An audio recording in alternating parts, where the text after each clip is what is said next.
Oke, Assalamualaikum warahmatullahi wabarakatuh. Waalaikumsalam. Waalaikumsalam warahmatullahi wabarakatuh. Apa kabar anak-anak pada pertemuan hari ini? Alhamdulillah. Alhamdulillah baik Ibu. Oke, alhamdulillah baik ya. Ibu mau absen dulu. Dewi Yulia Mariana, Hadir Bu. Sirma Latifah, Hadir, Bu. Muhammad Rijal Saputra, Hadir, Bu. Hilwati Najwa. Hadir Ibu. Oke, hadir semua ya. Sebelum kita memulai pembelajaran pada hari ini, marilah kita berdoa agar pembelajaran kita mudah dipahami. Berdoa dimulai.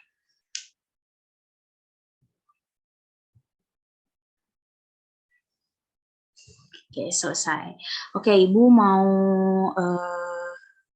share screen sebentar. Oke, sudah ada di layar kalian? Ada, Bu. Iya, sudah ada Bu. Jadi hari ini kita tuh akan membahas tentang keterkaitan antara struktur, fungsi sistem indera, dan kelainan atau penyakit yang terjadi pada sistem indera. Sebelumnya ada yang tahu nggak kira-kira sistem indera itu apa? Apa aja? Mata Ibu. Oke, mata. Ada yang lain? Kulit Ibu. Kulit. Hidung, kulit. Oke. Telinga. Sebagian besar pasti kita udah pada tahu ya indera. Indera itu apa? Ada yang pengecap, lidah, ada peraba, kulit, dan lain sebagainya. Oke. Untuk tujuan pembelajaran pada hari ini itu terkait peserta didik mampu menjelaskan keterkaitan antara struktur dan fungsi sistem indera, kemudian peserta didik mampu memberikan contoh kelainan atau penyakit yang terjadi pada sistem indera. Oke, sebelumnya Ibu akan membagikan soal post-test, pretest ke kalian. Silahkan dijawab, Ibu kasih kurang lebih 1 menit. Silahkan jawab berdasarkan pengetahuan kalian, kirim ke WA Ibu. Jawabnya misal 1A, langsung aja gitu. Oke, silahkan.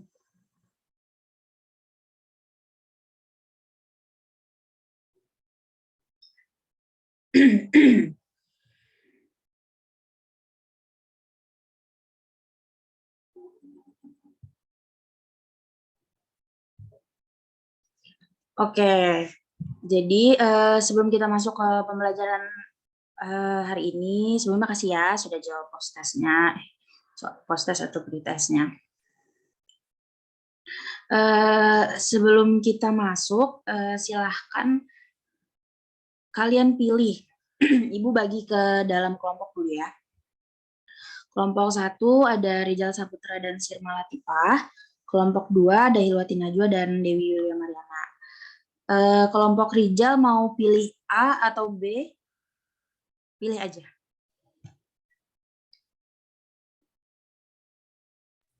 Abu. Oke, A. Berarti kelompoknya Dewi sama Hilwa B ya. Oke, terima kasih. Oke.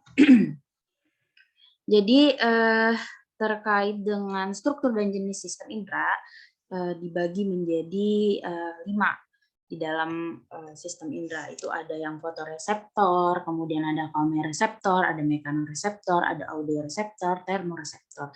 Di mana foto itu menerima rangsangan cahaya, kemo itu merupakan rangsangan zat kimia, ada mekanoreseptor itu merangsang fisik, misalnya sentuhan, kemudian ada audioreseptor itu rangsangan suara, dan termoreseptor itu rangsangan panas atau temperatur.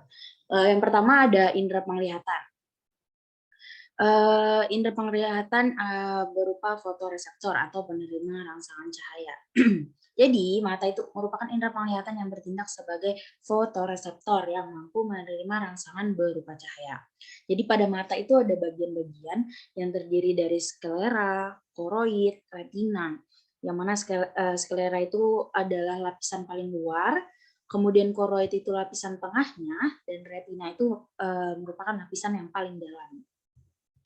Untuk secara anatomi, ini merupakan bagian-bagian daripada mata, ada iris, kornea, pupil, lensa, sklera, badan siliar, koroid, saraf optik, makula, retina, vitreous. Jadi ada dua macam sel reseptor yang ada pada mata. Ada sel kerucut atau biasa disebut dengan konus, kemudian ada sel batang atau yang biasa disebut dengan basil. Oke. Ada indera pembau, kemoreseptor. Dia menerima rangsangan zat kimia. Indera pembau itu apa sih tadi? Tadi ada hidung ternyata. Hidung itu merupakan indera pembau yang menerima rangsangan zat kimia yang bertindak sebagai kemoreseptor. Ternyata secara biologis, hidung itu dinamakan dengan kemoreseptor. Ini merupakan struktur dari hidung. Ada trunctus olfaktorius, ada otak besar, bulbus, tulang hidung, rongga, rambut, sel saraf otak, sel saraf reseptor, dan lain-lain sebagainya. Secara detailnya nanti gambarnya dikirim ke WA. Kemudian ada indera pengecap. Indera pengecap ini juga termasuk ke dalam penerima rangsangan zat kimia. Jadi indera pengecap ini biasa dikenal dengan kemoreseptor yang cair. Jadi reseptor lidah ada pada lidah ini merupakan papila atau tonjolan yang terletak di permukaan lidah, dan di dalamnya itu terdapat tunas pengecap yang peka terhadap molekul yang dapat larut dalam air. Untuk strukturnya ini ada yang pahit, ada yang di dalam, kemudian ada asin, ada yang pedas, ada yang asam dan manis. Kemudian ada peraba atau mekanoreseptor, yang mana peraba ini merupakan penerima rangsangan fisik atau sentuhan. Biasa kita kenal yang paling umumnya pasti kulit ya. Jadi kulit itu berfungsi sebagai indera peraba yang biasa dikenal dengan mekanoreseptor atau tangoreseptor. Jadi pada reseptor ujung saraf tanpa selaput itu dia ada pada lapisan epidermis yang biasanya merasakan sakit atau nyeri. Kemudian ada reseptor ujung rambut, biasanya ini gerakan-gerakan pada folikel rambut atau yang biasa tumbuh tuh rambut-rambut kecil pada permukaan kulit. Kemudian ujung saraf Pacini yang merasakan tekanan kuat, ada Ruffini yang bisa merasakan panas, terus ada Krause yang bisa merasakan dingin, ada Meissner yang merasakan sentuhan, kemudian ada Merkel yang bisa juga merasakan sentuhan, tekanan ringan, dan sakit nyeri. Oke, kulit itu merupakan reseptor. Jadi reseptor itu terdiri dari korpus pada lapisan epidermis dan dermis yang dapat merasakan berbagai rangsangan. Nah, untuk strukturnya seperti ini. Yang paling atas ada epidermis, yang tengah ada dermis, dan yang di bawah ada hipodermis. Ada indera pendengaran atau audioreseptor yang menerima rangsangan suara. Jadi telinga itu sebagai pendeteksi keseimbangan atau biasa disebut dengan equilibrium. Jadi telinga ini menerima rangsangan berupa getaran sehingga disebut dengan fonoreseptor. Jadi reseptor telinga itu merupakan organ korti pada koklea untuk keseimbangan yang disebut dengan otolit. Jadi telinga itu dia menerima gelombang suara. Jadi gelombang suara itu nantinya akan mengalami perubahan penekanan dan peregangan dari molekul udara yang disebabkan oleh bergetarnya suatu benda yang nanti akan dikelola oleh si rumah siput. Jadi keras suaranya itu bergantung sama besaran amplitudonya atau besaran getaran yang masuk ke dalam telinga. Untuk struktur telinganya seperti ini. Oke, selanjutnya ada gangguan pada sistem indera. Pada mata itu ada miopi, ada hipermetropi, ada astigmatisme, ada presbiopi, dan lain sebagainya.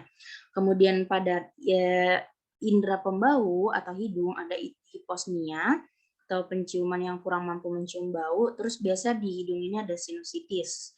Kemudian ada gangguan atau kelainan pada indera pengecap atau lidah, itu ada hipogeusa atau penurunan kemampuan untuk mengidentifikasi rasa manis, asam, pahit, asin. Jadi dia nggak bisa ngerasain asin, manis, pahit, dan lain sebagainya.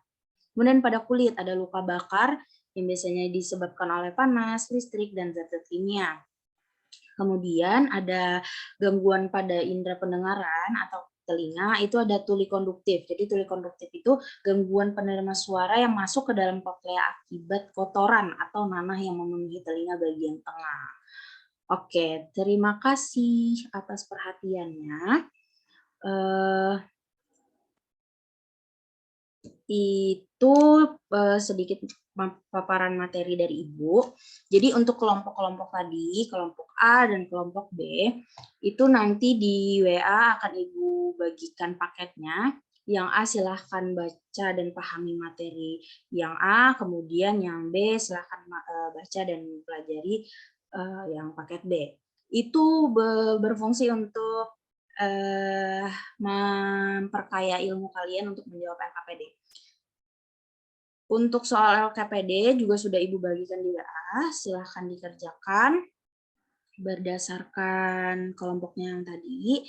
Apabila ada pertanyaan, silahkan diajukan. Ibu kasih waktunya kurang lebih 2 menit.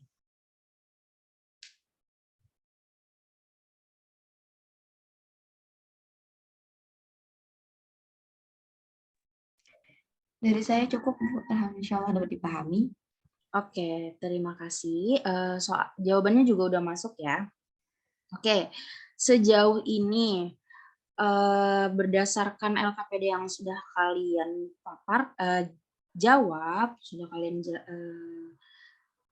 kalian baca, ada nggak dari kelompok kalian perwakilan yang mau menjelaskan hasil dari LKPD-nya? Sudah sharing dengan teman-temannya. Ada? Saya, Bu. Oke, silakan Sirma Latifah. Sistem indera merupakan salah satu bagian dari sistem koordinasi yang merupakan reseptor atau penerima rangsang. Mata merupakan indera penglihatan yang bertindak sebagai fotoreseptor yang mampu menerima rangsangan berupa cahaya. Hidung merupakan indera pembau yang menerima rangsangan zat kimia yang bertindak sebagai kemoreseptor. Lidah berfungsi sebagai indera pengecap yang biasa dikenal dengan kemoreseptor cair. Kulit berfungsi sebagai indera peraba yang biasa dikenal dengan mekanoreseptor atau tangoreseptor. Telinga merupakan indera pendengaran atau fonoreseptor dan sebagai pendeteksi keseimbangan atau equilibrium. Selanjutnya gangguan atau kelainan penglihatan, yaitu pada mata ada miopi, hipermetropi, dan lain-lain. Gangguan pembau ada sinus, gangguan peraba ada luka bakar, gangguan pendengar ada tuli konduktif, dan lain sebagainya. Oke, Sekian terima dari kasih. saya. Terima kasih Sirma Latifah. Kita beri aplaus dulu ya. Oke, sedikit penjelasan dari Ibu terkait materi hari ini. Jadi perlu diingat bahwa sistem indera itu salah satu bagian dari sistem koordinasi yang membantu reseptor atau yang menerima rangsangan masuk ke dalam tubuh. Jadi sistem indera itu ada mata, ada hidung, lidah, kulit, telinga, dan telinga. Gangguan-gangguannya sudah pasti pasti terdapat kelainan pada sistem-sistem yang bekerja pada sistem indera tersebut. Oke, mungkin ini saja pemaparan materi dari Ibu. Mungkin ini juga akhir pertemuan kita. Ibu mau minta, tadi kan masih ada ya soal pretestnya, mau minta tolong dijawabkan lagi untuk post-testnya. Sama, tapi berdasarkan yang sudah kalian ketahui, berdasarkan materi yang sudah Ibu paparkan juga. Silahkan dijawab seperti tadi, kirim ke WA Ibu.